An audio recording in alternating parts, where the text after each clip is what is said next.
What is go? Oh, hold on. There we go. What is going on? Welcome back. Third and 20 podcast, episode 75. For those who listen on Spotify, I'm sorry. We had some technical difficulties and I couldn't get it out on Spotify the last episode.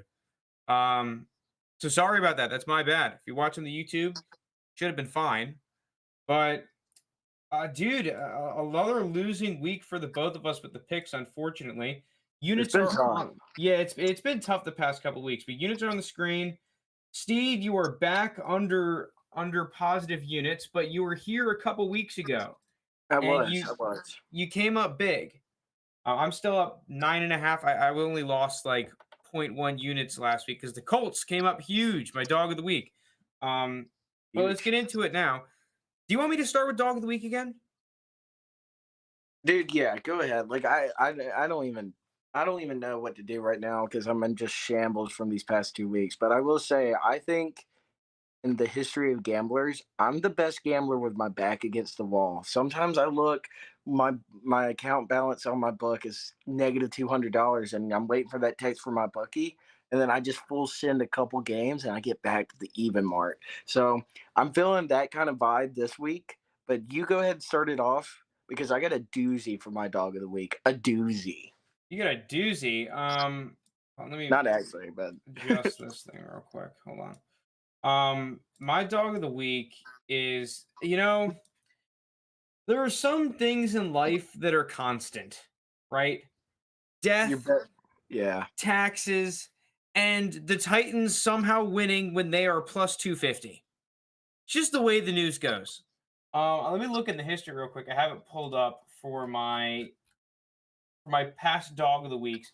So Titans week 2 were plus 245. I don't know who they were playing, but they won. I think it was the Bills actually, and they beat the They won a Bills. couple times when they were plus 200 heavy. Yeah, and then I hit them plus 200 week 6. Completely forget who they played, but then they Was won it the there. Ravens? It was the Rams. Yes, no, Rams was recently. I don't think I took them against the Rams. Was it the Ravens? I might have been the Ravens. I don't fucking know. Moral of the story is it doesn't make sense, right? The Titans, they have so many guys hurt, but this is a chippy game for this football team, right? Vrabel going playing up against his former coach, Bill Belichick. So, dude, this is a game where I think the Titans are going to be fired up. They play at their best with a chip on their shoulder when they're the dog, when they're being overlooked. The Patriots are hot. I just think, man, you can't pass it up. It's the Titans at plus 245. It's going to hit. It's going to hit. I can almost guarantee it. Okay. I mean, I'm down. I'm running the +7, so I'll go ahead and take the points before I get my dog of the week. But I was going to touch on this game along with you. Yeah, it seems like the Titans, like they love the underdog mentality because whenever they're the heavy favorite and got to play a team like the Texans or the Jets, they're like, screw that. We don't want to play the worst of the worst. They're just a team to me that plays up to their competition, Yeah, plays up and down. 100%. So like they're playing a bad team, they're gonna play down. Maybe they're just not motivated or whatever.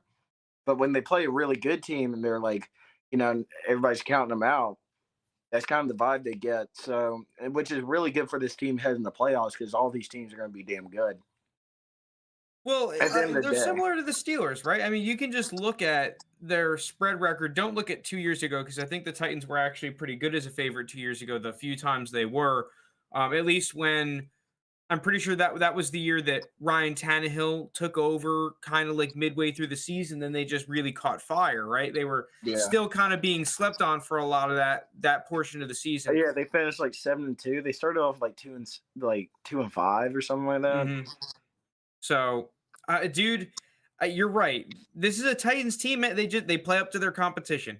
And all right, we can go into your dog of the week though. I was about to go to my next pick. So let's hit All your right. dog of the Well, week. this dog of the week, I don't have a good feeling. I have a great feeling, and that scares me. I'm taking the Browns +160. Give me the Okay. Browns Sunday night on the road against the Ravens. Listen, these games, especially last year, the Ravens owned them, but that was week 1. But then we had the crazy game where Lamar almost crapped his pants, and that game was scored like 100 points. So the over might not be a bad play here. The only thing that scares me a little bit from the Browns is I'm still a true believer in this team. I think the defense will. Yeah, I mean, time is clicking, but the defense will have to find themselves. And this is a Ravens team that they're what they 7-3 now, but I mean they struggled and they're not a good team against the spread. They don't. They're actually one of the worst teams record wise against the spread. That being said, this Browns team like Baker's got to give me a little something, a little. He's missing Jarvis on these overthrows. That I like to see Juice get the ball a little more, him make some more plays. Chubb's playing, right? Yeah, I believe Chubb is playing, and Kareem Hunt, I believe, is coming back this week as well. He was just activated. Yeah. So So that then, is a huge get for them. I think this is still a top three unit an O line and still has the best running back duo. I think they get back to their bread and butter against the Ravens, and they just control the clock of the game and just take the ball out of Lamar's hand because I think that's one of the really easy ways to beat the Ravens is just not let Lamar have the ball as least time as possible. I'm gonna ride with the Browns. Road dog here coming in. They're my Super Bowl pick. I got to stay with them. I'm a low key Browns fan, so Low key. I don't think it's very low key, but I'm actually telling you on that.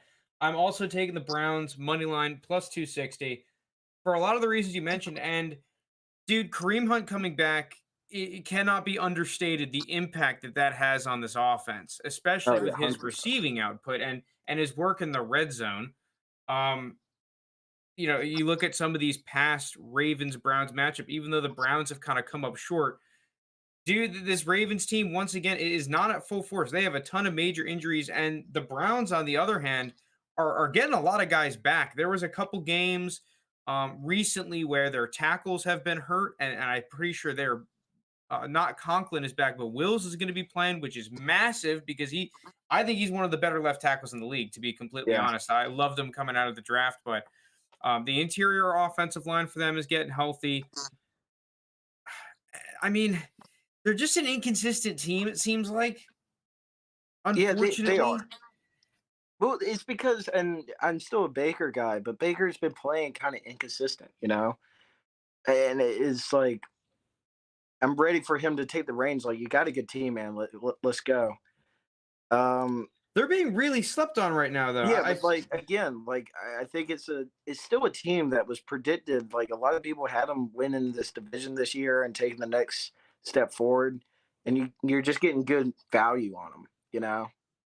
So I mean, right now, this is um yeah, they're dude, this is like a playoff game for them, it feels like. Oh, They're 100%. 6-5. They didn't get off to the start they necessarily wanted to. Baker hasn't been playing as well, but I think he flips the switch. We've seen him do it against the Ravens before. I think he's doing it again against a banged up Ravens team still.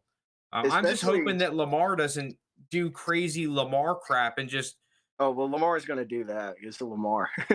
they just got to mitigate it. Yeah, they do, What but about they the have the over? playmakers to do that. What about the over in this game? Are you I liking that? I would I would lean the over. It's 47 points. That's not a lot. It's Yeah, that just, really isn't.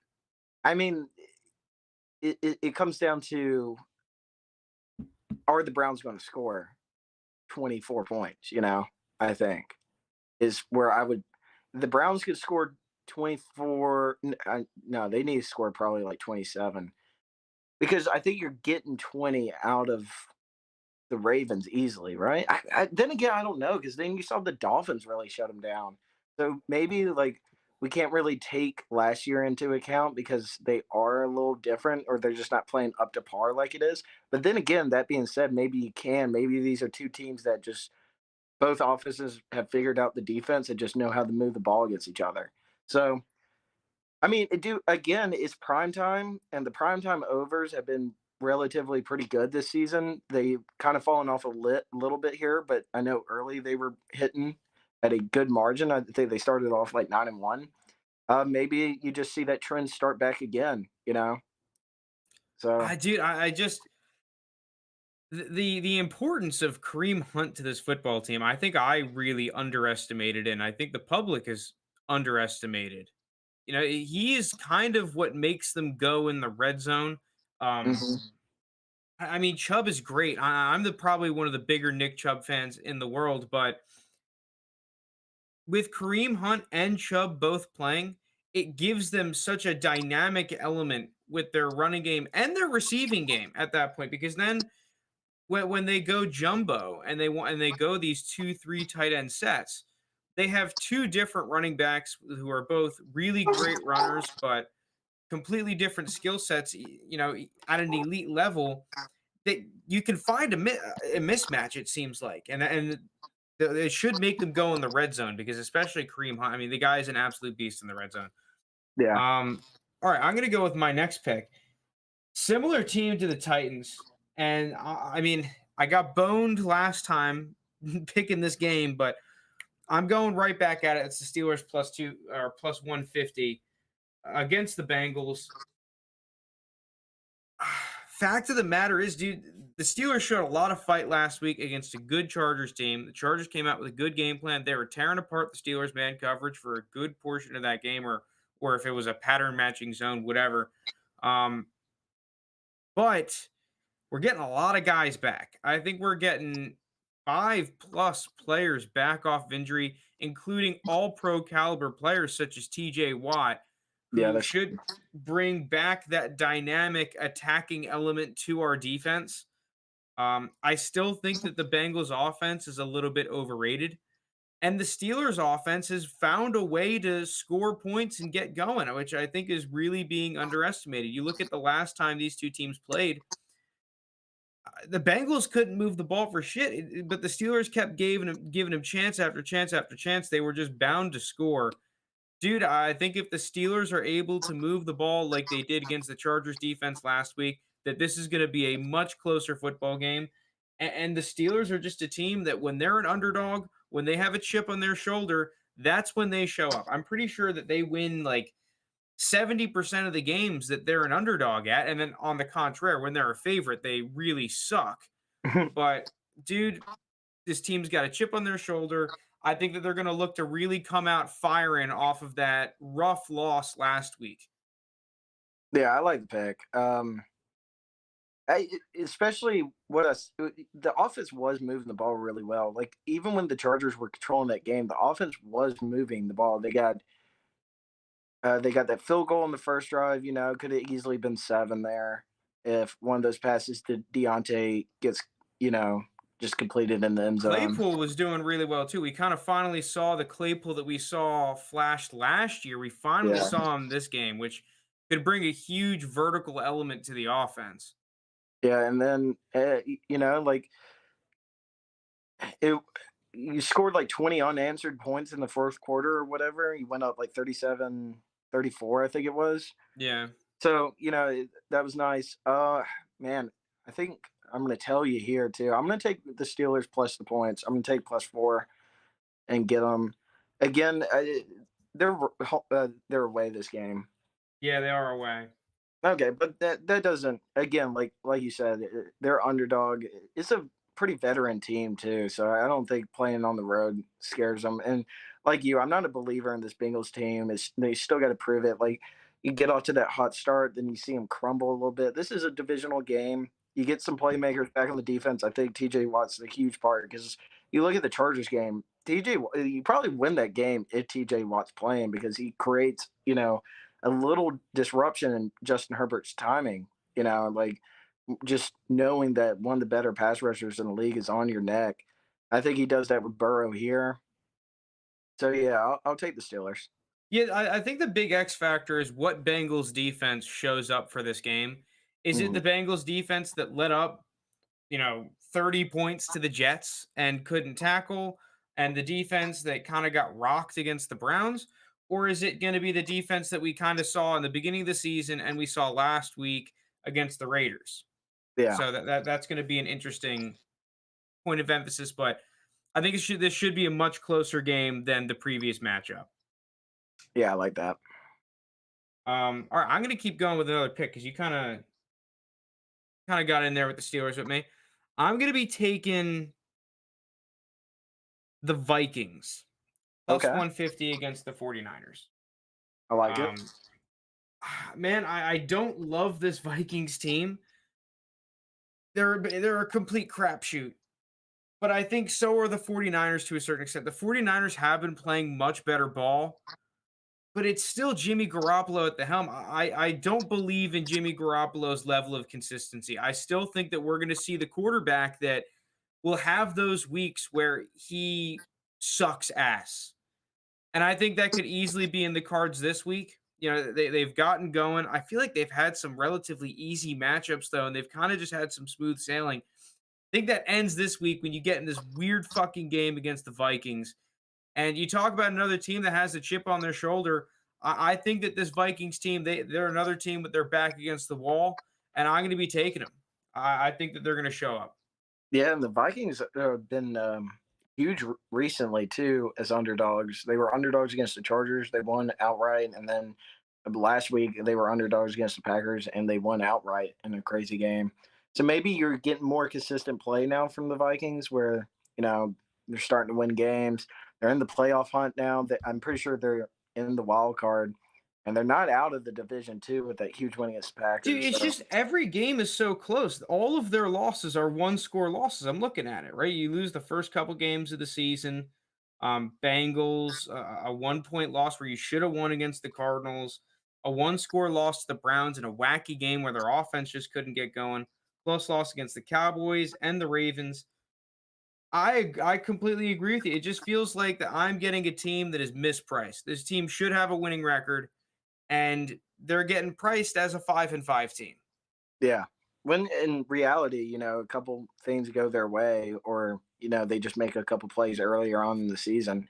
You're talking about this team probably being around seven to Well, three. what if they beat the Cardinals? What if they beat the Cardinals and they're a 6-4 football team? Then what's the line? Are they still a 3 point underdog on a 2 game win streak? I don't know, because I think Vegas is still going to look at the 49ers. I think what Vegas is doing here, they're really heavy looking into that 49ers win against the Rams, as like maybe the 49ers are back. But I don't really see it that way. I see a Rams team that might be struggling right now, but also like is Shanahan just coaches well against McVay. When they those two go at it, Shanahan always it seems like he has the upper hand for which is odd because McVay is like easily one of the best coaches in the league. But Shanahan's underrated too. But I I don't know. So I would like the Vikings here. I'm not going to take this game because it's still like the Vikings. You don't know what you're going to get out of them, but I think you're getting more consistent play from the Vikings, especially when they're underdog too. Yeah, it really feels like this recent success that the Vikings have had is just not they're not getting credit for it. Yeah, 100%. All right. Ooh, this next pick. I'm gonna actually take a favorite here. I've gone all dogs right now. I'm gonna take the Chargers -2.5 against the Broncos. Okay. I understand this is in Denver, and will, and I know you say this too. It's different, like the atmosphere or whatever. Like it's just harder to play in Denver, mile high or whatever. I don't know. I bet against the Broncos a little bit here when they've been at home, and I've won some money. I'm gonna go back with my roots. I think the Chargers are a better team overall. Overall, they're a better team, and I'm just not confident in Teddy Bridgewater. Melvin Gordon, like, is he still going to be the starter? Like, personally, I think Javante Williams should be getting majority of the snaps because Melvin Gordon's like he's fumbling left and right, and Javante is, has the most yards after contact, and the dude he's the backup. So I don't understand what they're doing with that. But if they're going to start Melvin Gordon, and I understand this Chargers rush defense is not, great, but again, they got playmakers on this defense enough that I like. And the way Herbert played against the Steelers, and especially that like first 3 quarters of the game, he looked very like comfortable, relaxed, could do anything he wanted. Ridiculous. He could do anything he wanted to do, and it's was also a great just weapon for him. If he scrambles and has all the time in the world, he can just dump it off over there to Eckler, and he'll make a fucking play. So Chargers more playmakers on both sides of the ball.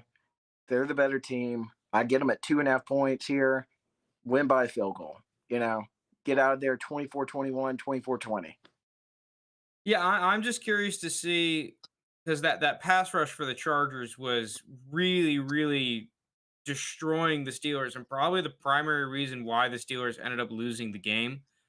Um, is that going to continue? Because Teddy Bridgewater, he's been a little bit banged up. His mobility hasn't really been the same as seasons past. So if that pass rush is consistently getting home, the Chargers could have a field day. But I don't like the matchup with the Broncos defense, I guess, as much as you do.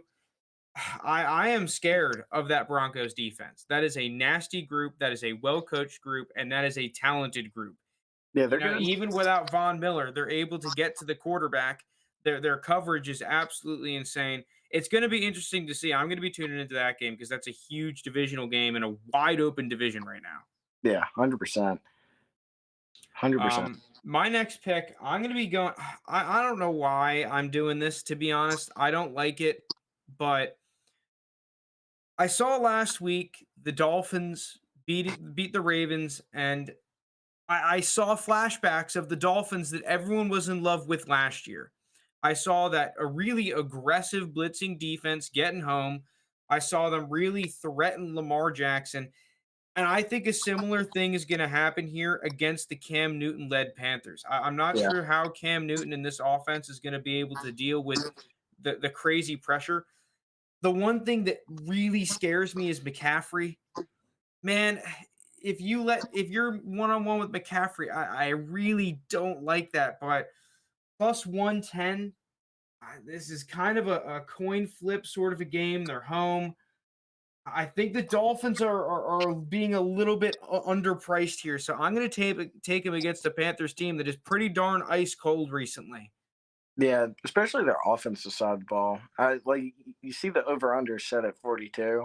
I think that's pretty much like spot on. I don't see either of these teams really scoring that much. It's just like no, I like Cam, but like what element is he bringing to this offense other than he's a veteran? I don't know. It doesn't really sell me too much. McCaffrey's still a stud, of course. Maybe they get DJ Moore more involved or something. But again, like the Dolphins, like they got off to a rough start, but like Tua's looking better. Tua's made some ground, and it's a very winnable game for him. I think Tua. I wasn't a huge Tua fan, but he has, like you said, been playing pretty well.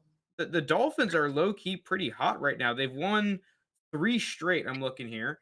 Yeah, Now 2 of those wins are against the Texans and the Jets, so it's like you take it with a little bit of a grain of salt. But it feels like a line where Vegas is acting like the Dolphins are a bottom 5 team in the league. It feels like because right now the Panthers can't buy any wins. So I'm going to take the Dolphins. I think they're hot. Their defense is back. I expect them to be attacking, get a turnover, and give them that one play that they need to kind of set them over the edge and win the football game. yeah, I And like Dan that. Arnold curse, by the way. Dan Arnold curse. You clowned me for it last week. They just lost to the football team without Chase Young, which you talk about the football team is like another Vikings. Like, let's be real here. You don't know what the fuck you're getting out of the football team. The football team right now is, I want to say they're hot, but like, look at their 3 wins, and it's all came in against the NFC South. Maybe the NFC South just sucks. But you got to give credit where credit is due. Taylor Heineke, who kind of struggled a lot in the beginning of the season, and I was probably a primary reason why their offense couldn't get going, and Antonio Gibson being a little banged up. Well, Antonio Gibson, after their bye week, seems to be a lot healthier, and he's starting to do stuff. Yeah, And Taylor Heineke is playing well. There's still definitely a lot of room for improvement, and I'm not going to come out here and say that I think that Taylor Heineke's a great quarterback or anything, but they're yeah, they're playing doing well now. stuff. Well, like the football team is like when you look at the record, but they're still like their roster is like a borderline playoff caliber team. Like they can play like that if they need to, or if they're capable of playing like that. So maybe you're just getting them at the right time. They who they face this week? They face the Seahawks, Yeah, they face the Seahawks Monday night, baby. and that's just a pick 'em game. I Hmm. don't know about that. I don't feel like I want to bet against Russ too many times. It's especially just on that Russ coming. Seahawks team is weird, man. I mean, we can talk about that game. I don't know what the hell is going on with the Seahawks. You thought that once Russ came back and I mean, there was that week where we thought that D. Eskridge, Russ, and Chris Carson were all coming back. I don't think Carson played. D. Eskridge, if he did play, has not really done Yeah, I anything. don't. Chris Carson's not coming back for the rest of the year, right? I don't know what's going on there. I I have think he no had idea. surgery on his neck. And dude, like we talked about that before the season. Like, do I don't. If I was Seahawks, I wouldn't have paid Chris Carson. I think he's a tremendous talent. Like, and actually, like when healthy, he's a great back, one of the most underrated backs in the league. It's just he's never healthy. He can't stay healthy. It's every year he gets hurt.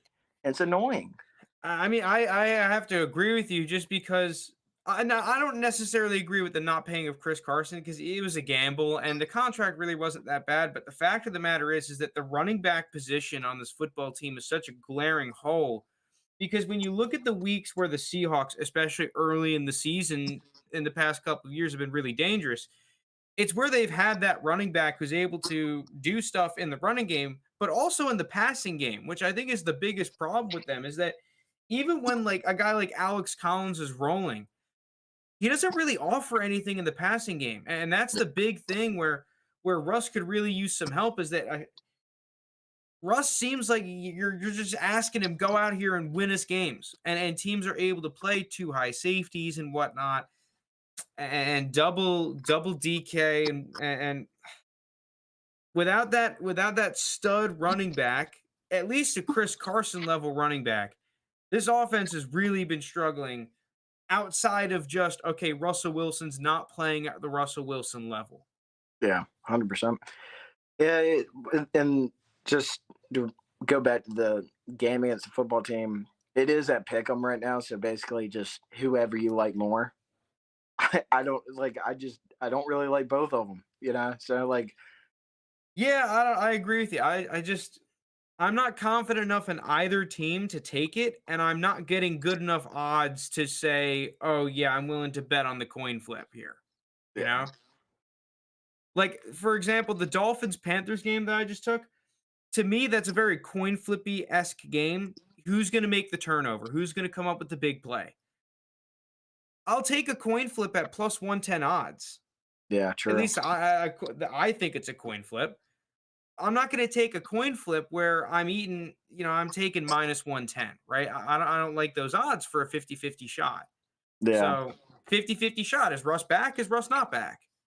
Are the Washington football team good? Are we going to see the resurgence that they had again? A second half push, or are they going to fall flat on their face and suck? yeah. Yeah, it's just a wonky game. I mean, I'll be tuning in. I'm sure that game will be like 10-10 in the fourth quarter. You know, something weird. It's really interesting though because it's just two teams in a very somewhat similar position. I like similar position in terms of outside in look in the playoffs. Um, It's I a mean, the must-win. Seahawks really don't have a great shot in their division unless they completely win out, but they're fighting for a wild card. The NFC East is always wide open. Name a year it isn't. Yeah, So I don't know. who knows? All right, what's your next Yeah. pick? I want to take a total. Just feeling a total. Yeah, I'm trying to find a nice over, but the thing is, there's not really like they're just all like, ugh. I like. I know once Let I me take give you it, one. Let me it find an is over going for you. under. Like, dude, like Titans Patriots, like over under 43.5. Yeah. I don't know. I don't know about that over. An over, I can definitely see. What over do I? So there are two overs that I like, and they're actually both at 47. Now I'm not taking them, so I don't like them that much. But the one we were talking about before, Browns Ravens, that could Yeah, that's definitely the hit the one I was over. leaning. And the Packers Rams, I actually think has a decent shot at the over. I mean, their defense is, at least the Packers defense has kind of been playing well recently. I mean, you saw the Vikings kind of tear them up a little bit, especially at the end of the game. Um, but I think that that's a game that's going to have some points being scored, kind of similar to oh, what was that Ram? Was it the Rams Bucks game where there was points being flying Yeah. around?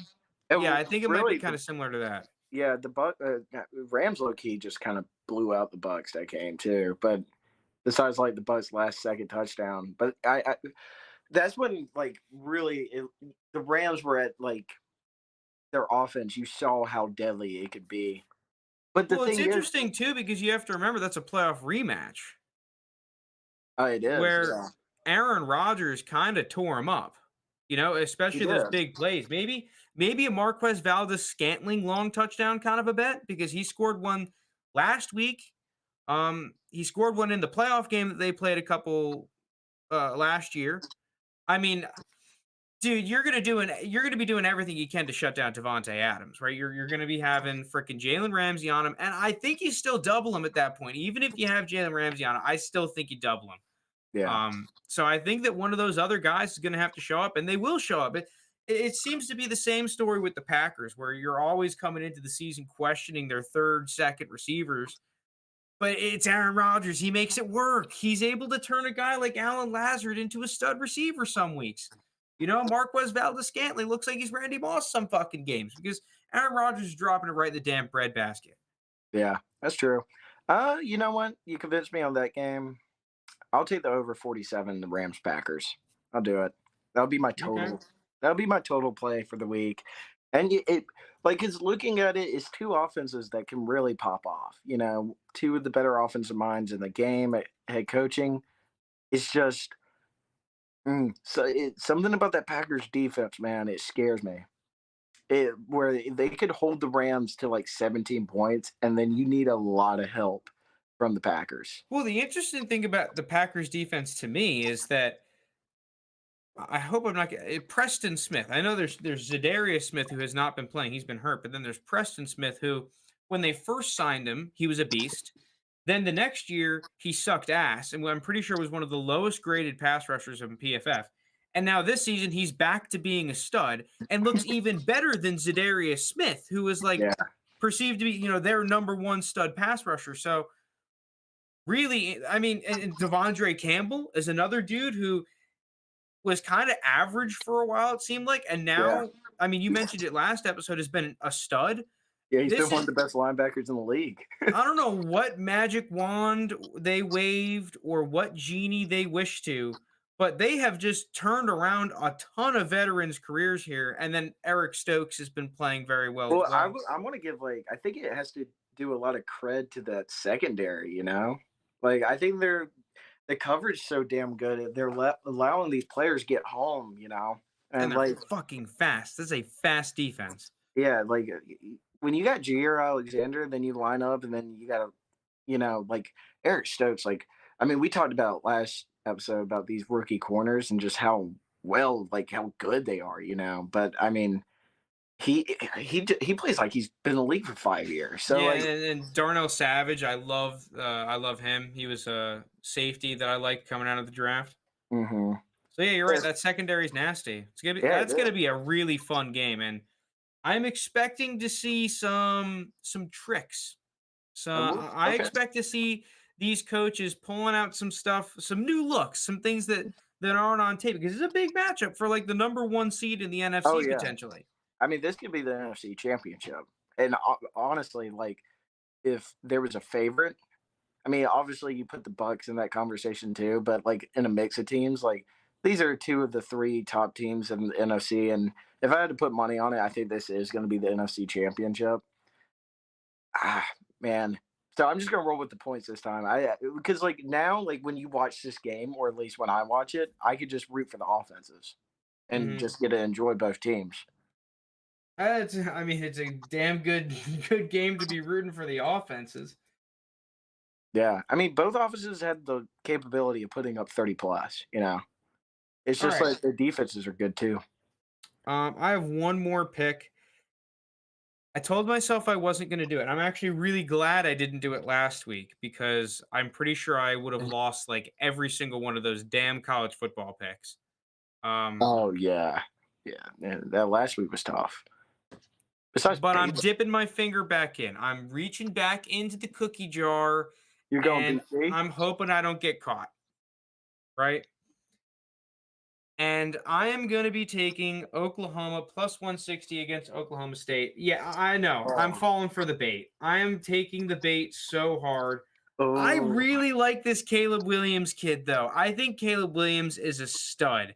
I know he's he's had good. some struggles here and there, but he's a young kid. He's a young player. You're going to get the inconsistencies. And I think that Oklahoma in general is going to show up for this game. It should be a close one.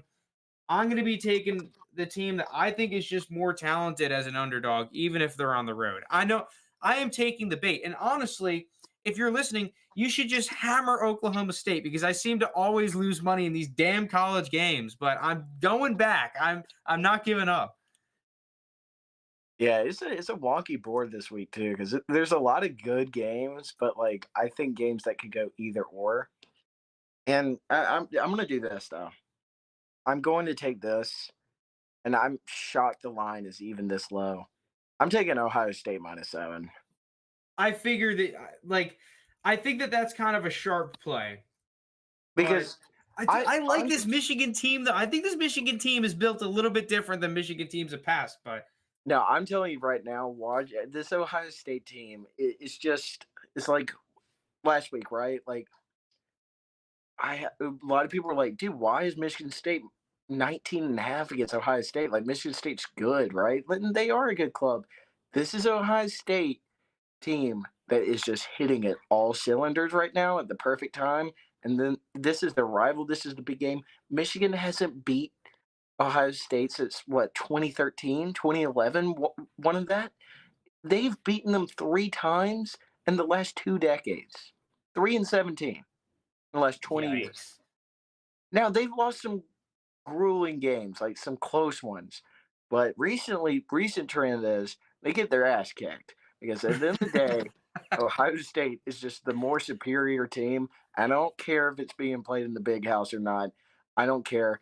That stadium's probably not going to be filled after halftime because expect it. I'm calling it Ohio State blowout. Now, I like to see Michigan right the table right here, and if they win this game outright, Michigan's probably going to make the playoffs, which would be awesome for Harbaugh. But the way C.J. Stroud's playing, the Heisman, you want to talk about that? That thing's wide open. Maybe Matt Corral closed his case last night, but I think C.J. Stroud's just playing, just as well as a Bryce Young, a Matt Corral. Alongside with just, this Ohio State team's just is Well, you so want to good. know why CJ Stroud's been playing really good. Now, listen, I don't hate CJ Stroud. There was a podcast episode way back in the beginning of the season where I was saying, like, dude, CJ Stroud's getting a lot of crap, especially from that Oregon game, but he's really not as bad as everyone's making him out to be. That's because his receiving core is probably better than like 80% of the receiving cores in the NFL. And Yeah, the no, funny it's thing is, ridiculous. that's not a hot take at all. Like No, that no. receiving core is fucking insane. No, So, watch Ohio State game, then turn on the Falcons game. Like, you'll see the difference in the receiving core. You'll see the um, difference.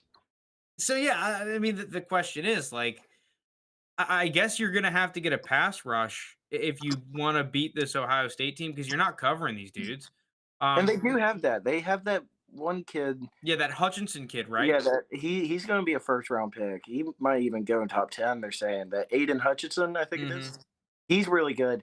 He's a monster. I It's something about Ohio State, and now like I feel like I don't know who the public's going to be on though, because you're going to get some Michigan truthers, and people just hate Ohio State too. I ain't got no problem with Ohio State. I actually like their program a lot. Um, but yeah, it's just the way sometimes in college, this is the way I look at it when you start getting the nitty gritty with the college football playoff and everything. Is it's not really how you start, right? Because like Ohio State started slow. They had a slow start against Minnesota. They had a loss against Oregon, and they weren't covering some games, but then they hit like it's go time and they're just blowing people out left and right. Like maybe not Bama this year, but like Bama in the past, that's what they do, right? I think they're on that same level, and everybody's reigning Georgia national champions right now. Watch out for Ohio State. I think they could take that. Well, they just seem to have that offense that we expected them to have, especially because now we've had the surgence of Travion Henderson, that young running back, where Oh yeah, he's so good. he gives Ohio State that classic element of that Ohio State elite level running attack that Like a and we Steed. saw it last year, right? A game, what was that game? It was against Northwestern, and that was in the championship, right? Not the college football championship, but the Big Ten Big Ten. championship, Yeah, yeah. where okay, cool, you have a pass rush or you have a good game plan or whatever. Our passing attack isn't great. But guess what? We can go and turn around and hand it off to our running back 35 times and he can go off for 300 yards. They do have that caliber of running back. Yeah, and I think even I mean last year it was JK, right? No, No, last year it no. was Sermon at the end of the year. Now Oh he yeah, he it's was, Sermon. Oh, I because it I, was I want to say Trayvon Henderson's definitely better than him too. oh yeah, he's better than Sermon. Um Sermon, he was streaky, and towards the end of last year, you got that Sermon that was playing well and obviously confident, but beginning of the season Sermon is kind of like the Sermon, I guess, that the 49ers have been seeing in practice.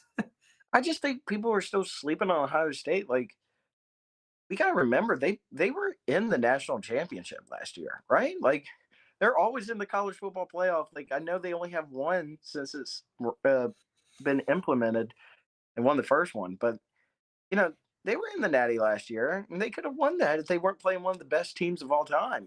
So like I still think there's just Ryan Day's definitely been there. There's some bad blood. There's players that returned on this team that want to win too. They got a great young talent quarterback. Got some all over the ball. I just think they want to make a statement. I like where they're at right now. You're making me really want to take Ohio State now. I like the way I really wanted to take this pick. I thought Ohio State would easily be a two-score favorite. I thought it would even be two touchdowns. I thought Vegas would give them 14 points because I see them winning around that margin. I did not see them because like right here, look at the team total, right? They got it projected 35.5 to 27.5. You're confident Michigan is scoring 28 points? I'm going ballsy here, Steed. I'm going with a teaser live, a 6-point teaser. I'm going back to Okay. my roots, back with the teasers. I'm Okay. going to be taking a 6-point teaser, Ohio State -1, just basically to win the game. And then I'm going to be I wanted to bet on this team, but they have such easy games. But I'm finding a way to do it. I'm taking Tennessee. I love this team. I love this Tennessee team. Who does UT play? Oh, they play Vandy. They play Vandy, and I'm taking them. Where's the spread on that? Like 1,000 points. 31. I mean, I might have been willing to take that without this teaser. -25. Fuck it. I'm down. I'll be -120. So, I mean, Tennessee can easily score 50 that game. yeah, I think that that's just going to be like a 60-21, 60-14 kind of a game. Yeah, I see that. I think that's a good teaser. I think Ohio State's a great teaser this week for any game too, because getting Ohio State. When are you ever going to get Ohio State -1? Yeah. It's just like it is very rare. It's like if you can ever tease Alabama or like a Georgia that low. All right, well, that's all my picks. I'm not doing anything else. I went off the beaten path way too much. Oh, I need the hat back. Yeah, put the hat back on. The lucky hat. Do you got anything else you're looking at this week? I want to take one more game, and I've been debating it, but like I know I'm going to end up doing it. I'm taking us, dude. Give me us. South Carolina money line? Yeah, fuck it. Let's go. Put a unit on it, dude. Plus 330. Give it to me. And we're winning. I was thinking about that, dude, because with this new quarterback, I forget the guy's name, the South Carolina quarterback. Jason Brown. Dude, there's a spark in this team. This is a new team because you brought up a good point last week, and I definitely underestimated the South Carolina defense. The South Carolina defense has been making plays. They've been looking legit. I think part of the reason that they, on paper, weren't as good as you might have believed is because the offense has been so trash, right? No, You yeah. just given the other team so many opportunities and you're staying on the field for so long that you're just going to give up points. You have an offense that has a little bit of a spark, a quarterback that's able to stretch the field and make plays, running around, just manufacturing offense. Dude, if there was ever a time that South Carolina was going to beat Clemson, it's this year. It's like it's now or never. It seems like 100%. It's got to be this. Well, they're just playing. They're playing well. It's just the insert of Jason Brown definitely gives them It, because like the offensive line's trash, right? It's got to be one of the worst ones in college football. It is horrible. But the way like Jason Brown's, he's able to evade the pass rushers and just extend a play. I like, like with the other two guys, it was sack, sack, sack, and then you're out of the ball game. Here, he's able to make some plays on his feet, like find Josh Van downfield, and also like just scouting wise and draft wise. I don't know if Josh Van's going to come out this year, but I think he could be a sneaky back end round pick for someone. I think he's a good ball player. He runs his routes extremely well, but also South Carolina's got three tremendous backs that I think will help them out tremendous in this game. Plus, is a feeling in the air. South Carolina knows it's been a while since they beat Clemson. They know Clemson's down. Now, a lot of people are going to say, well, Clemson just beat the hell out of Wake Forest. Listen, I'm going to take the team that just won a huge game over Auburn to be bowl eligible coming back home at a night game than a team that's been playing just mediocre ball and had one fluke week where they beat a Wake Forest team where they got a couple turnovers and turned it into touchdowns. It's the ACC. The ACC has been shit this year. There's a reason why you don't see any of these teams in the top 15. They all suck, okay? South Carolina's facing them up against the best opponents every week. They get it done. They get it done Saturday night in Cola, in Willie B. That place is going to be rocking. But Well, they're going to be up for that game. That is a huge game for this program, and I think you're right. I think that South Carolina is going to be more up for it than Clemson. Yeah, like I think like you got them right where you want them. Like it's like the monkey's off the back. Like you have the bowl game, right? So like in your mind, it's a must win in their minds because they want to win, obviously. But if you lose this game, you're still going to a bowl. So like that means you can just go all out. Just can send it. Like who cares? Hmm. So yeah, I think it'll be a fun game. Plus, And like if that's it just hits, it's going to be a big thing, right? Is South Carolina going to be able to actually stop the Clemson offense for once ever? Because the past years, like, okay, Clemson's defense has been phenomenal, but the big problem with these football games for South Carolina has been Clemson's putting up 45 fucking points every single time they matched up. and it's And not like South Carolina was having bad defense. Like, there was first round picks. You had J.C. Horn, Kinlaw, Wanham. It's just they had to play fucking T-Law, the golden yeah. boy, for like 9 years, it felt like. Yeah, that's just the problem that you had to go against. And Not even before that, that. it's like Watson and like all these sick. Even freaking Taj Boyd was sick. Yeah, Like, but Todd Boyd never beat South Carolina. did he? Did he actually not? He went Wow. 0-4. The last Okay. time South Carolina beat Clemson was when Taj Boyd was the starting quarterback. Well, as of right now, it looks like Ukulele's the worst damn quarterback since Taj Boyd. So, And Taj Boyd was good, dude. dude, now I kind of want to throw a unit on us, on the lads. 7:30 game, SEC Network. Tune in for the upset. I think I'm gonna pussy out though.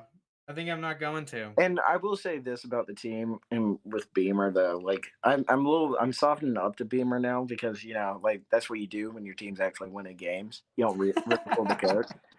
But like I will say like for a team that needed a culture change or whatever, I still don't like his style where it's like pat on the back if you did a bad job or whatever. But it seems like the team really just wants to play for him. Like they want to like do well for him.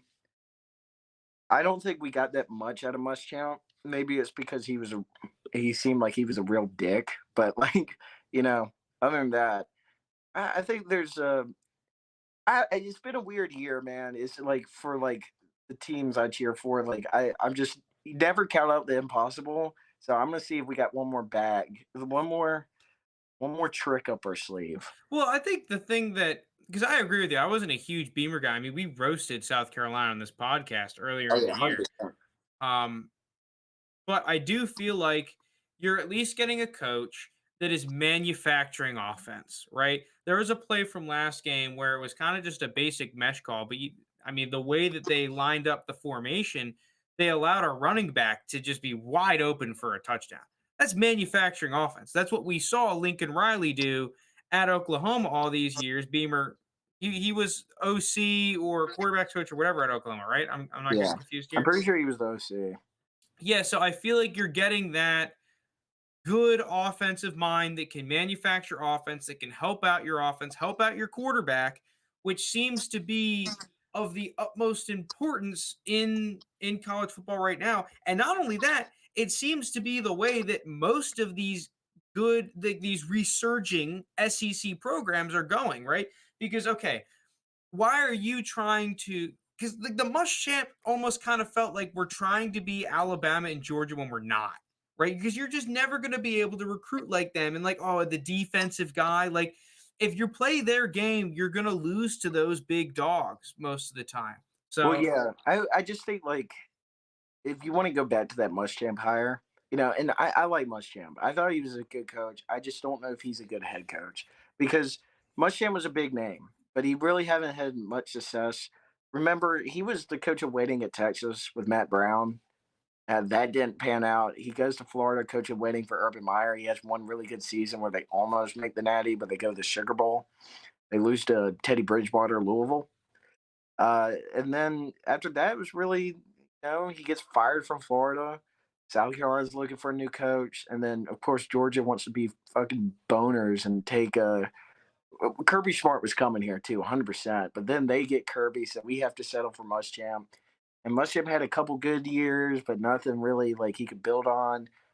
I think like you kind of had to think something out of the box, like if you weren't able to get like the guy from Coastal or Liberty, you got to go somewhere where like a program's that's had success and get a team guy. I think Beamer's that kind of fit.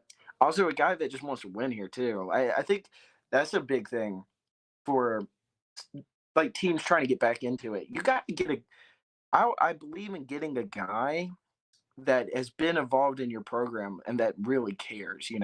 So like it means something extra. So he'll go the extra mile if it's his team. Like he was assistant coach here for 4 or 5 years under Spurrier. And so like this is a dream job for him. Muschamp didn't give a hell about this job. I mean, he was getting paid $30 million a year to eat steak on Lake Murray. So like, why should he?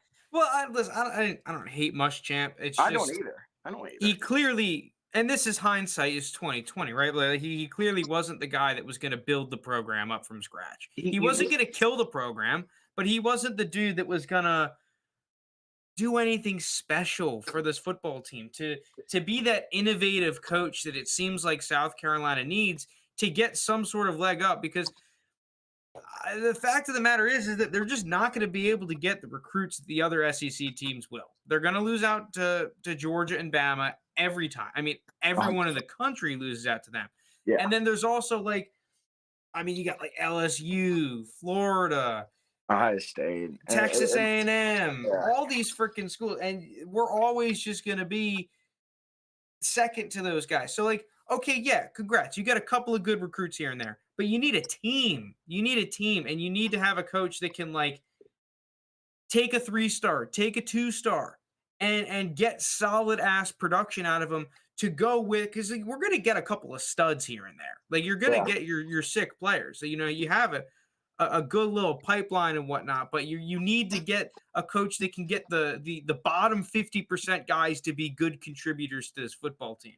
And I think you're already seeing that pay dividend here because I'm looking at the rankings for the recruiting class for 2022, like next year's class. South Carolina was, near the bottom. They're back in the top 25. They got the number 21 recruiting class right now. Um, 0 5-stars, but that we're accustomed to that. They all go to Georgia and Bama because they got 3 apiece right now. So that's What nice. about Ohio State? I mean, they're 6, but I mean, it doesn't matter for them because nobody else in the Big Ten's close to them. So like, Yeah. Michigan's 17, but like, I mean, dude, some of these teams on this top 25 might surprise you. All right, give it to me. Who are we looking at? All right, so like Georgia Tech is number 22, the nerds. Hell I tell yeah, you, Georgia they're building Tech. something. They're building something. Um, Arkansas is number 18. That doesn't surprise me. Like Oh, their coach is great. Sam yeah, Pittman. He's awesome. I would want to play for Sam Pittman. Stanford 16. Kind of back in there. Kentucky's at 14. You see their recent success has really paid because like back when I was growing up, Kentucky was a doormat. Not as bad as Vandy. Because those guys, I feel bad for them, should be in the SEC. But thanks for the GPA booster. Um, Penn State's 5. That doesn't. Notre Dame's 4. I'm tired of everybody shitting on Notre Dame. Texas A&M, dude, damn, they are number 3. They're just behind. Dude, they've had a. I feel like they've been consistently at the Well, very Jimbo tippy Fisher, top. Jimbo's always been a great recruiter, and Mississippi State's 23, but 25. Guess who it is? Cincinnati. No, they're. I don't even see Cincinnati on here. It's the Shiano man. It's the Rutgers. Fuck yeah! Hell yeah, Rutgers.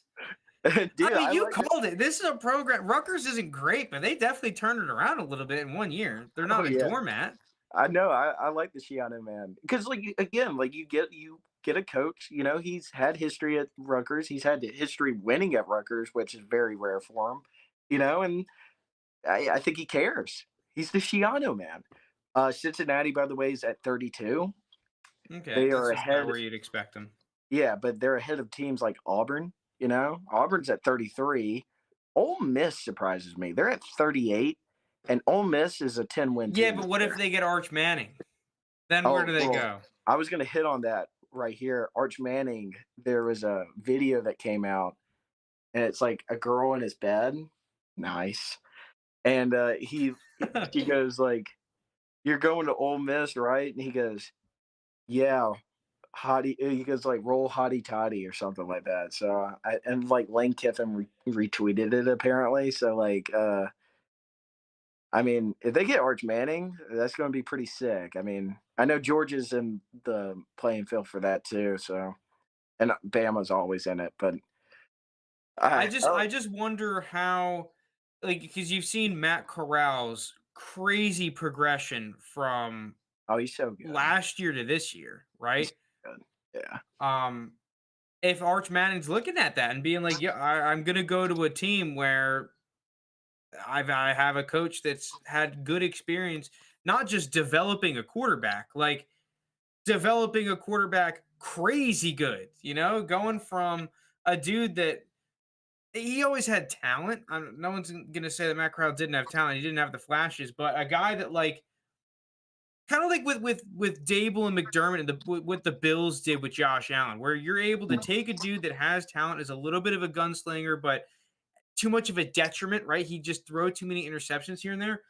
Hone it in while still having that upside, right? Yeah. And I I mean, I would be looking at that if I'm Arch.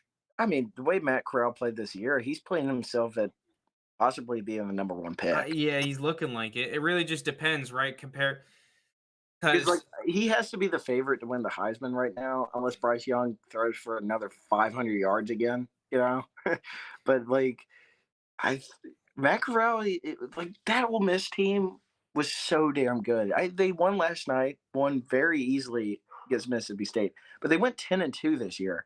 Their one loss was against Bama, where they got kind of bullied. But if they played again right now, like I think Ole Miss definitely has more of a shot. I think it was just kind of like one of those games where just shit wasn't going their way. I'm gonna see who else they lost to. Maybe it was A&M because like now what Ole Miss is doing, they played for a New did Year's they Six lose to Bowl. Auburn? They might have lost. Why didn't why did it bring up 2018? Oh, they were trash. All I right. feel like maybe they beat Auburn. See, they Yeah, lost to Auburn beat Bama. Ole Miss. Auburn beat Ole Miss 31-20. Auburn's weird. But no, because you actually pointed out a good reason why. I mean, that Ole Miss rush defense just couldn't really handle Auburn. Yeah, I but mean, look at the Ole Miss defense. Like, yeah, they couldn't handle Tank. Look at that Ole Miss defense after that crazy Arkansas game. Hold down Tennessee. Tennessee was pounding the rock too. They held them to 26. That's a win. Okay, holding that Tennessee team down to 26. LSU, they suck, but hold them down to 17. Auburn, they have a little bit of a hiccup where they give up 31, but I think that's just more of like Tank being good. Liberty is a very respectable team. They hold them to 14. A&M was coming off the big win against Bama, hold them to 19. Vandy, they only beat Vandy by 2 scores, but, whatever, they probably weren't trying, and then they hold last night Mike Leach, who always has a good offense, holding 21 points at away too. Well, So I think one of the biggest differences we've seen from the Auburn team, no, not Auburn, Ole Miss from earlier in the season to now is that their pass rush is much more improved. I think that Bringing back was a pass Lynch. rush unit they couldn't really do shit early in the year, and now they're able to actually get the quarterback off rhythm, off their spot a little bit, and start bringing them down. Yeah, 100%. I Now, I don't have Auburn any stats to back that up, but I mean, just watching these games, I think that you've seen some really rapid development from some of those Ole Miss D linemen. I think that you could definitely see that. I mean, dude, like Ole Miss this year had to be one of the more profitable teams in college. If like you bet on Ole Miss all year, you were probably up like a ton of units because Yeah. the only time they went and covered would have been against Bama and Auburn. Other than Well, that, like let's real quick. Let's talk about because there's a couple games that we wanted to hit on that we haven't. mhm, Um, you wanna go to the Eagles Giants game, or you want to stick with college football here for a little bit? we can just keep grinding college and then hit NFL to close. All right, Oregon State. I know we were talking about this before the pod. You're thinking that the Beavers have a shot here. 100%. I like the Beavs. I like the Beavs when they're underdogs because I took them last week. I didn't take them on the pot. I took them like drunkenly at a bar after like I The live best bet. way to gamble. Yeah, like I live betted South Carolina plus like 800, and like that hit. And I was like, well, I got some money. Like I kind of want to make more. And I was like, we were talking on the podcast last week about that game against Arizona State, and I was like, dude, I don't know. Like Oregon State home dog, it feels good. Took it, it hit. Oregon State last year. Let me bring up that game when they played Oregon. I get it's COVID year and they were home, so it was like a little different. But I'm telling you, I like this Oregon team. You wanna I, know what I I wish? I I'm wish just I had more balls to bet against Arizona State because me and you, we both watched that Utah game, the second half of that Utah game, and just the complete demise of Arizona State. It's been a different team ever oh, since it's that been. second half. I mean, if Arizona State doesn't have that bad half and keep on rolling, they're. I mean, their one loss would be against BYU still, but they'd be top 10 at least and See, be a dude, conversation. they've really been just in a funk because you have, I mean, there are plays where their receivers are just dropping passes out the ass and Yeah, it letting my guy sucks Jaden too. Daniels down. And then on top of that, you have the general inconsistencies of Jaden Daniels showing up too. Their defensive line getting bullied. It's just been a real rough end to the year for a team that had a Yeah, lot of promise. it sucks because I love that team too. Like I'm a big Jaden Daniels guy. Like I think he's an extremely great talent. And then I love Herm Edwards. Like I just think it's kind of cool. Like you got old man Herm out there coaching college football. You know? I'm pretty sure Marvin Lewis is their DC too, the former Oh Bengals coach. yes. I mean, like, dude, You like have a little squad over there at Arizona yeah, they State. just got the old wash NFL coaches. They're just like, yo, if like you want to come and have some fun and still coach football, like come to Arizona State. And then we all know what happened to Arizona State. Um, Other than that, but like going back to the Oregon State Oregon game, it's like this. Okay, like if you just want to talk about value of the bet, I think there's more value taking the Oregon State money line or just spread than trusting an Oregon team. You know, like are Are you you done trust? with picks, by the way? Yeah, yeah. Okay, I'll take it off the screen. I completely forgot about that. Yeah, but here's my problem, Steed, is that last week, because we were talking about the pod last week, I like that matchup for Oregon State. And I mentioned because Oregon State is a very balanced attack.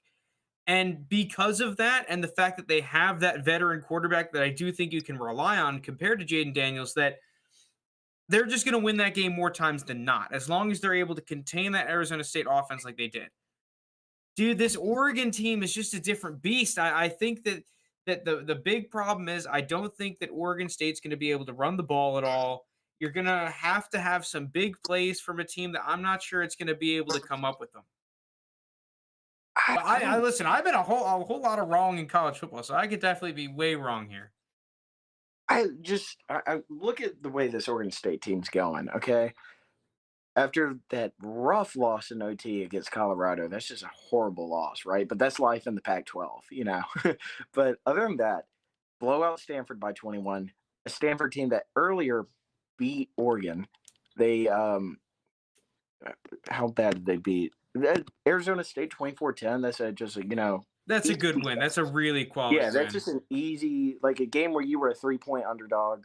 You go in there and you were coasting through the whole Yeah, way. they Now, just controlled the football game. Really class performance from Oregon State. the only thing that the thing that makes me nervous is that it's in Eugene, it's in Oregon. So that scares me a little bit. And it being at 3:30, you know, like if this is a 12 o'clock game, like Oregon State could well, it would be a 12 o'clock game out west, be 12:30. But I don't know. Oregon State upset them last year too, but that was at Did they home. really?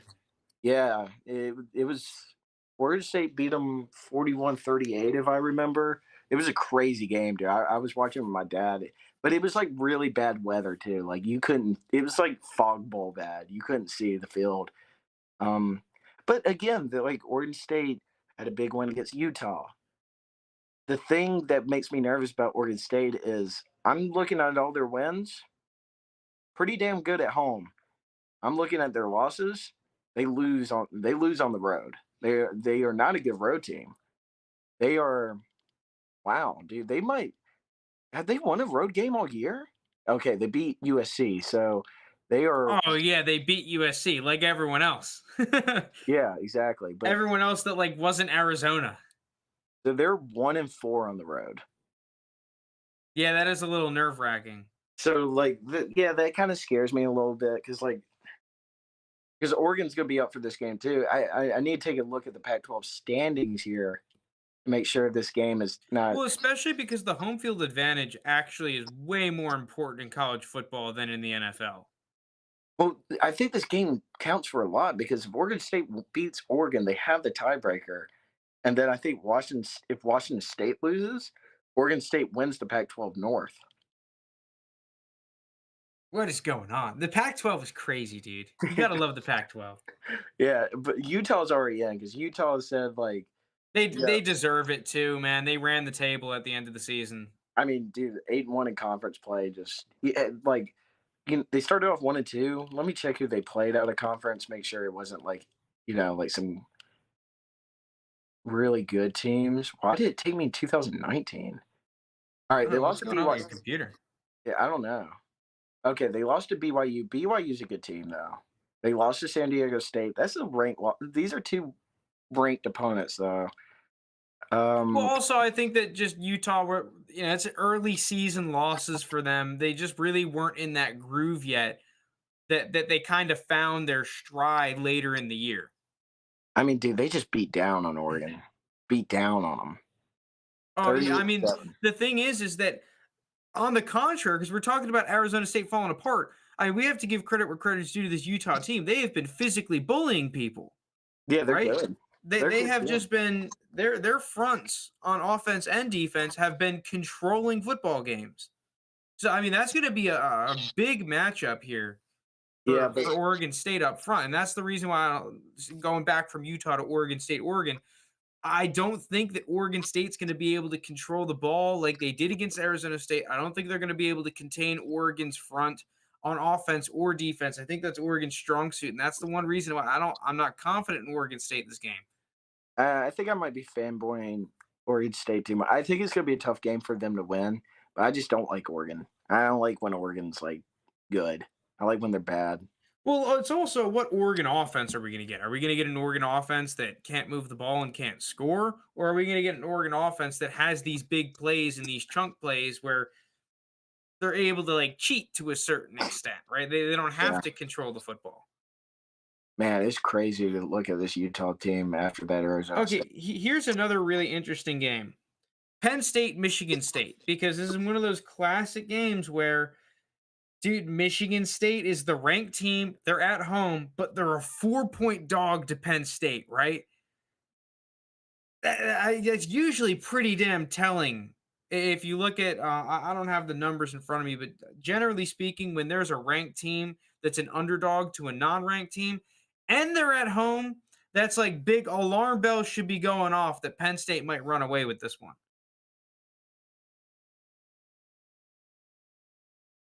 All right, Steed, you're gonna have to leave and come back because we can't hear you. I don't know what happened, but he was saying something as we get Steed back in here. Um, I mean, I think one of the big reasons why, as I try to get Mr. Steed in here, dude, this Michigan State pass defense is just atrocious. And I guess if Penn State's able to move the ball consistently throughout the air, that's going to cause them a lot of problems. Yeah, hold on one sec because you're not on the stream. I'm getting you back in here. One sec.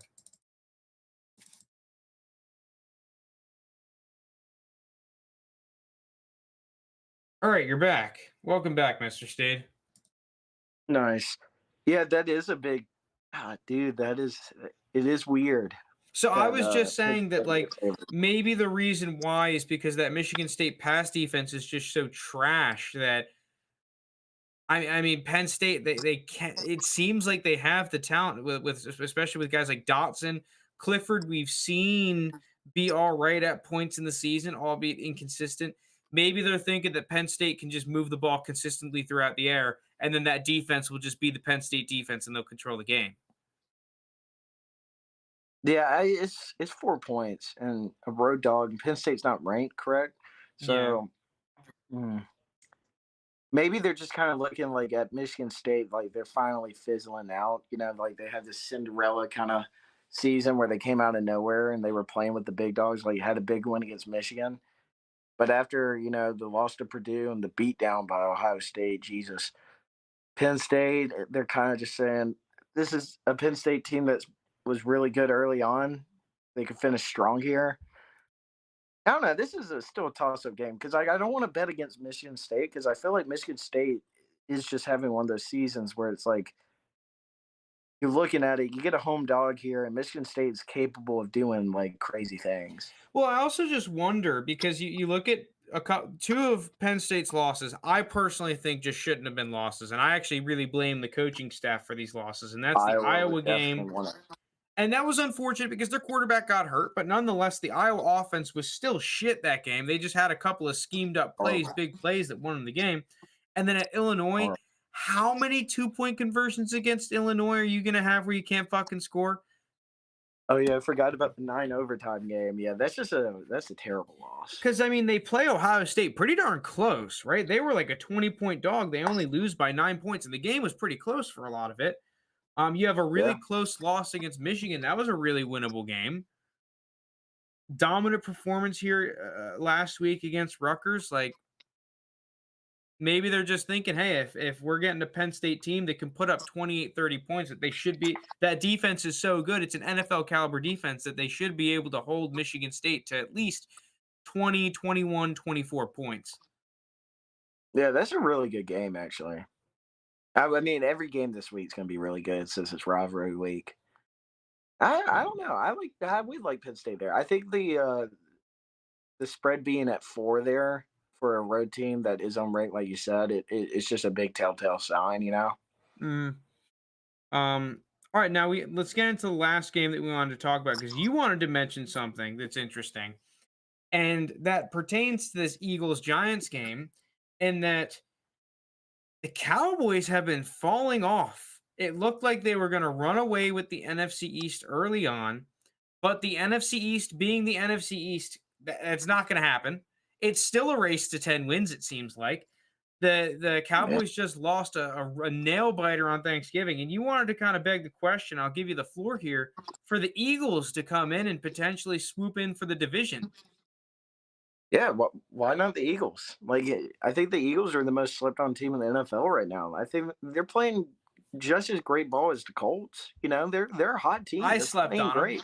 I'll be the first one to admit that I thought the Eagles, not that their roster sucked. I hated Nick Sirianni, but clearly he's been able to figure something out. That's the thing.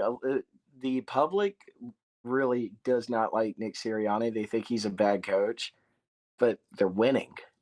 It's And weird. that secondary is nice with Slay and Steven Nelson. Yeah, yeah. Especially Slay. Slay has been unbelievably good the past couple of weeks, and then that pass rush has always been pretty good. So From a talent perspective, the Eagles are doing it. I'm just gonna what about Jalen Hurts here? Because without Jordan Howard, it's gonna be interesting to see what they can do on the ground. What did they do last week on the ground? I really didn't catch much of that game. I don't think they really did much, did they? Um, against the Aints, Yeah. they they ran, dude. They ran for 242 yards. Okay, well, I was fucking wrong then. I don't know what it is. They seem to be able to just destroy the Saints. And like that's just their Well, matchup. here you go. Miles Sanders averaged 6 yards a carry, 16 of 94. And then, of course, Jalen Hurts, he 18 for 69 with 3 touchdowns. Yeah, I mean, they just dude, Jalen Hurts is just a good matchup against the Saints, apparently. Dennis Allen can't figure out how to stop him. Yeah. Well, And speaking of the Eagles, like, what is your opinion of Jalen Hurts now? I mean, I've always believed in Hurts. I think he can play, like look at these last 2 games, of Jalen Hurts. And if you just talk about fantasy production, he's got to be top 3. Yeah, he's been nuts for fantasy. I mean, I came out with the Jalen Hurts analysis where I kind of backed up Jalen Hurts to be a potential franchise quarterback. It wasn't looking great at first, but recently I mean, I've seen tweets where people are comparing his stats through 16 games to Lamar Jackson's. Yeah. I mean, And look they've at been winning here. football games. They blew out the Broncos a couple weeks ago, 30-13.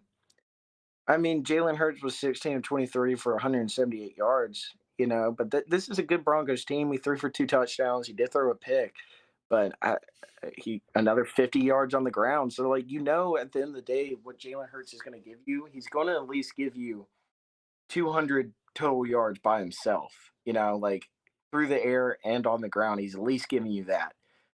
But he also has to, he could also throw for 300 and have another 80 on the ground. That's by himself. That's why, like, guys like I see him, like Lamar and all these guys. They're just like, they're an offense by themselves. Like, their numbers are just crazy, and I think that just brings a different dynamic. And like, it's just hard for defenses to game plan around that, and especially Jalen Hurts. Like, we talking about him being a young quarterback. Not really though, like he is. I think more old, like in my eyes at least, because I've seen him play in college for so long. When he went through Saban and went through Lincoln Riley, like those are 2 programs. If I'm a quarterback, I definitely want to go through because like your mental games, and we've hit on his mental game. Like, we just think it's there. But to go back to the Eagles making that push, I think they're hot at the right time and they got the right part of the schedule.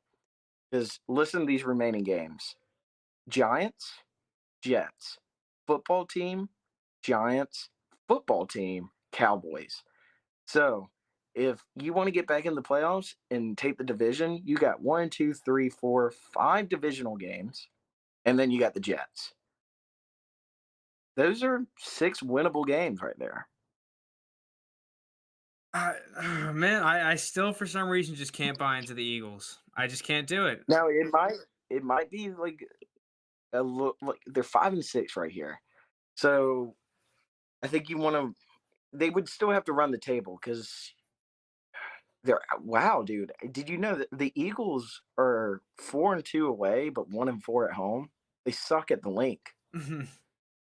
But I the way their cards are, like, I think they're in the driver's seat, right? Like, they have to be with the games they have remaining and the way they're playing.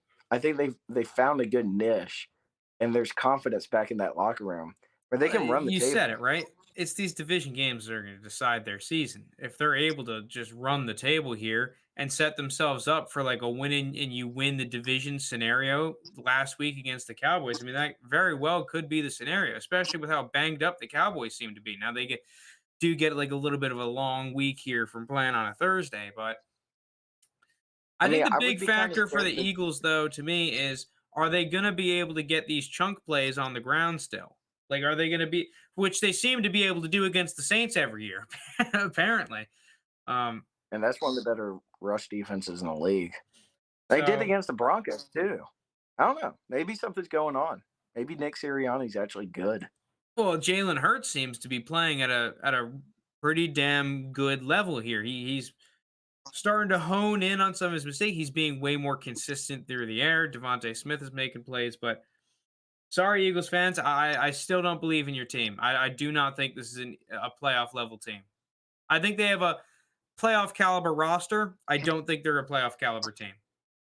Yeah, but with the 7th seed now, like, I just think that 7th team is always like, you look at the team last year with the Bears, like, and they weren't really a playoff team. Maybe not so in the AFC last year because the Colts were pretty damn good for a 7 seed, but I don't know, dude. Looking at it, like, who else would take that 7 seed? Because like they're in the mix with the Vikings, the Niners, I think the the football Niners are team. a better team than them. I I would agree with I you don't know there. I about the would, but Vikings because I don't know what the hell you're getting out of the Vikings. The Vikings could be, but I don't believe in the Vikings defense enough. Still, I think that defense that unit is too inconsistent. Because the problem with the Vikings is that any given week you can have one of those games like the Saints last year where you have like, okay, Kamara just puts up 5 tutties against you. yeah, That's the Vikings defense in a nutshell. Like they'll have their good weeks, but then they'll have their weeks where guys will go off against them. yeah, 100%. I don't know, but that's life in the NFL. It is about matchups, and apparently, if the Eagles played the Saints every week, I mean, they'd go 19-0. So this is a huge week for him, and it's a big week for the Giants too because I mean they just fired Jason Garrett. Joe Judge is definitely on the hot seat. Dave Gettleman's definitely on the hot seat. Daniel Jones is on the hot. Like that whole roster it seems to be on the hot seat because it felt like this was the year that you were finally going to get the Giants to make that push to being a Well, just potential based off playoff last team. year, So I still like. I don't know if I like the Eagles necessarily in this game. I didn't take them. I would actually lean Giants just because it kind of has that feel of a home dog, and the Eagles are flying high. So like maybe you get like a redemption game here too for Daniel Jones. I just still think at the end of the day, it's really tough to evaluate Daniel Jones fully with how bad that offensive line is because that is one thing I think we both thought coming into the season that this O line made improvements at the end of last season and looked like it was very formidable. They've gone right back to just being terrible. well, Will Hernandez that last game might have had one of the worst guard performances, not just of this season, that I may have ever witnessed live during a football game. I mean, that guy couldn't block anything. I was saying to my Yeah, buddies, I'm like, if I'm pass rushing him, I might be able to get a quarterback hurry against him that game. Holy crap, it was atrocious. Um, yeah, and then you got but then Nate again, Solder Daniel on the right Jones, side. dude, Daniel Jones keeps shooting this football team in the foot. And this is the one reason why I do kind of feel bad for Jason Garrett. Now, we're going to start opening up a can of worms here at the end of the episode, but I think that there was a lot of problems with the Giants that definitely were pinned on Jason Garrett. Now, Jason Garrett, where I think he went wrong was everyone was saying, "Oh, the Giants' offense needs to be more creative." You brought in guys like Kenny Galladay, you drafted Kadarius Toney, you have a lot of weapons on offense. We need to get these guys involved. Where I thought the Giants played their best football with Daniel Jones was when they went big. When you brought in 2 tight end sets, where you brought in a fullback, where you tried to just pound the rock a little bit more.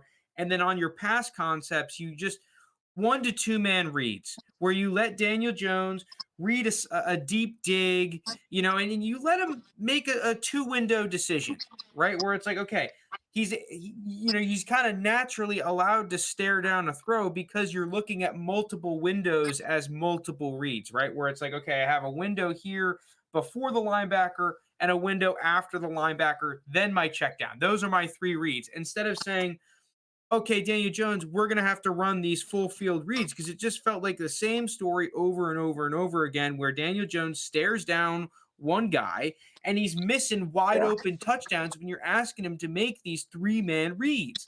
Just so I think that that's where Jason Garrett screwed up a little bit is trying to.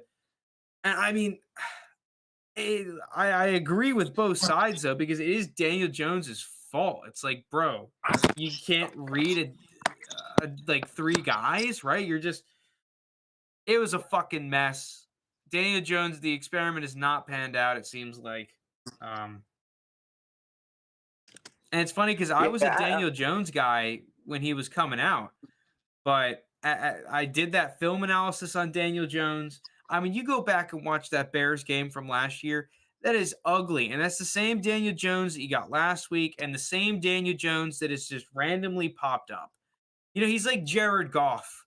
Jared Goff, he'll have these 3-game stretches where he looks great and he's in form and he's making a couple really great throws. But the old core Daniel Jones and the old core Jared Goff rears its ugly head far too often for him to be a consistent starter NFL quarterback and that true franchise level quarterback. yeah. I mean, it just happens, you know. But there's a bunch of first round quarterbacks that don't hit or are not put in the best situations where they can succeed. That's why you see like a lot of these later first round picks actually have success, you know, because like they're put into great situations, i.e., Lamar Jackson and him just being a tremendous talent. Listen, the Giants have been a mess since God knows when. The last time they had a winning season, they went 11-5. Right? It was 2016. They played the Packers in the wild card, and they didn't even score a touchdown or something like that. Yeah, that was Eli Manning. Yeah, that was the boat pick. Remember the boat pick with OBJ and all Yeah, them? Um, yeah, well, also the other thing yeah. too is They that they've never Saquon been just the hasn't same been after. healthy. Yeah, And it when sucks. Saquon It's has like been healthy, he hasn't really been the Saquon that we've seen before and we expect to see. well now that you know, like Saquon's still a great talent, but you I know think you he's took him trying to at do two too overall. much, dude. I think he's trying to do too much. Yeah, but you took him at two overall, and you see like your biggest hole is your offensive line, right?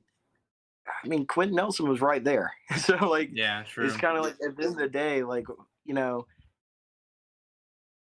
I get Saquon is he's gonna sell jerseys. He's going to be an electric player. He's a great talent. But with Quentin Nelson, you can run Wayne Gallman behind him and he'll average 5 yards a carry, you know. So Well, I agree it's with you, just dude. Quentin Nelson and Roquan Smith to me were the two best no, players they for were me in the lost. draft. And that Um, was the Derwin James draft too. Like he was there. I mean, like you're not taking Derwin James two per se, but like in my mock draft for that year, I had Derwin James going to Cleveland. Um, at four. yeah, 4. Where I mean, they took Denzel Ward. The pick worked out, but I agree. Like Derwin James is a stud. Yeah, I mean, like that draft was loaded too. Yeah, maybe the Giants should have just went. There was another really good offense. That was a good O line class, if I remember correctly. It was that other kid from Notre Dame. I'm pretty sure. McGlinchey that Yeah, the 49ers ended up picking up. hmm he was really good. You know, Yeah, it but comes dude, it down didn't to. take a rocket scientist to figure out that Quentin Nelson was a stud, right? Oh yeah, no, like Same thing with I mean everybody. Roquan. You just watch one. You watch one game, and you're like, okay, well, yeah, he's a beast. Like, no surprise there. I Oh yeah, these are gold jacket kind of caliber players. You know, like Saquon has the talent to be that, but like if you don't have the supporting cast around, I don't care if you're like Barry Sanders good. You know, like if your O line is consistent of Nate Solder and Will Hernandez, you know, what are we doing, right? Like nothing's happening. it's the fallacy of running backs, right? There's only two running backs that can, it seems like, and from the Yeah. numbers standpoint, really run behind bad offensive lines. And that's Nick Chubb, who doesn't have a damn bad offensive line right now. So we're not even really been able to test that. And then Christian McCaffrey, who gets most of his work through the fucking air, right? Like, Yeah, but also you look back at their. I think it was two drafts ago where that really good offensive line class came out too, where like you know like five or six of them win the first 15 picks. They have the first pick at who they want, you know, at the fourth pick of any of these O linemen. You know, you got yeah, you got the guy the Browns drafted. You got well, Andrew Thomas has been good. I don't yeah, but disagree with the Andrew Thomas pick at all. He's been very good for them. It's just you that could have their taken. interior line is so trash. Like, well, why wasn't their hat in the ring for Rodney Hudson? They would really love a Rodney Hudson right now. Probably be a little different. Um, I mean, maybe Rodney Hudson had some say in where he wanted to go, but You know, Yeah. they got a little gung ho just picking up secondary pieces instead of picking up offensive line help. And But receivers, Jesus well, Lord. I think part of the problem with Gettleman though, because I think Gettleman has actually had a lot of really good moves, but his stubbornness and his unwillingness to move off of guys because he drafted them with good draft capital has kind of been a major issue with this Giants team. I mean, you have to look no further than Daniel Jones. I mean, they refuse to even think about adding in a potential quarterback, even a Gardner Minshew, right? We're not Yeah. asking you to go out and pick up Tom Brady in free agency or trade all your draft picks for Aaron Rodgers or Deshaun Watson. We're just Yeah. saying maybe you should look somewhere else than Mike Glennon. You know, The maybe you neck? should, just in case Daniel Jones isn't that good. Maybe like this offensive line that has been the crux of your issue, just poor as like. I mean, I'm a big offensive line guy, right? Offensive and defensive line is what wins you football games. Oh, oh yeah. I've definitely opened up to that the past few seasons watching watching the Falcons, dude. Like I mean, I'm you need throwing to own them. every draft asset I can at those two sides of the ball until they are good. Then I'll worry about everything fucking else, right? I don't know. And it's just annoying because Dave Gettleman, like that trade he had for the Jets dude, the kid from USC that was a bust at first, but then has been Oh, really great Leonard for him. Williams? Yeah, that is a phenomenal move. They traded like a third and a fourth or a third and a fifth for him. And all Hmm. of a sudden his career is revitalized, moving from New York to New York, ironically. And the guy looks like he was the fifth pick in the draft and has been a great piece for him. Picking up Bradbury in free agency has been phenomenal. You found a lockdown corner. But these moves have been overshadowed by the fact that the offensive line has always been dog shit and the fact that you have not been able to figure out the quarterback position. Yeah, it's been bad. It's a complete mess. I think a true rebuild's about to come too. So, like, I do feel bad for Gettleman to a certain extent because those were really good moves. But when you're too stubborn, like, look at McVay and look at the Rams.